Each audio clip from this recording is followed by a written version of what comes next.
So the good thing is, after the Chicago strike, after the San Francisco strike, very well organized, at least the headlines, the talking points are coming out. The media is still backing us. Let's see what they have to say.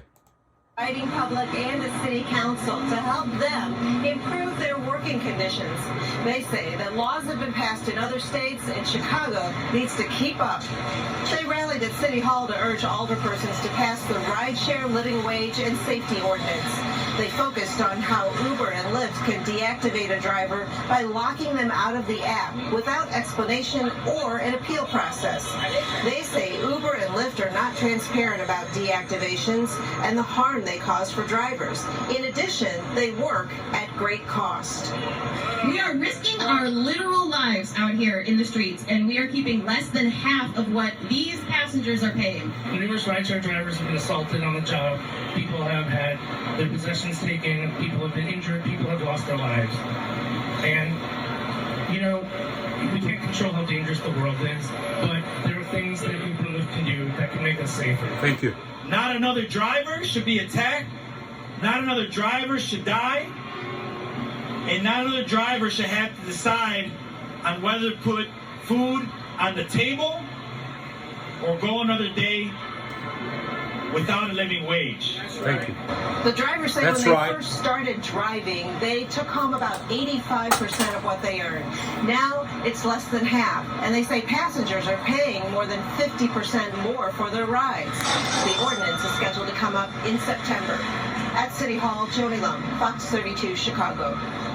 Uber responded with a statement about deactivating drivers, saying our business is literally connecting riders with drivers, which means we lose every time we have to remove a driver's access to our platform. I think I can call myself a specialist in this area because we fought 6,000 cases with a 75% success rate, right? Your answer is straight up bullshit, Uber, right? That you say, oh, we can't sacrifice safety or quality. The problem is you don't have any mechanisms in place to see whether that rider is bullshitting or not. They don't have the AI or the software to interpret if that rider has pulled those shenanigans and that bullshit in the past seriously, and then you're taking the rider's word over the driver's word. The rider's word over the driver's word. And that's the big problem here. And that's what's costing Uber millions of dollars because they think they have to replace that driver then. And that's what costing millions of dollars to the drivers because they're off the platform. Let me just say, there's 2 links below. Gig Rocket and Activation Hero. Same attorney, same paralegals, same team. Fighting for all gig companies. Check them out below. We'll file the legal appeal that they are talking about. And then we also file the claim against them, right? Because guess what?